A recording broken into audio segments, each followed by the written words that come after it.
Weather Service in Little Rock has issued a tornado warning for north central White County in central Arkansas, central Jackson County in eastern Arkansas, eastern Independence County in north central Arkansas, until 9:15 p.m. At 8:23 p.m., National Weather Service Doppler radar indicated a severe thunderstorm capable of producing a tornado. This severe storm was located 5 miles southeast of Step Rock, or 12 miles northeast of Searcy.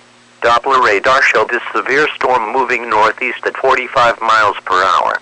Locations in the path of this dangerous storm include Tuckerman, Step Rock, Pleasant Plains, Oil Trough, Newark, Magnus, Jackson Port, Diaz, Velvet Ridge, Theta, Sunnydale, Rosie, Max, Kenyon, Heffington, Gray, Elgin, Dowdy.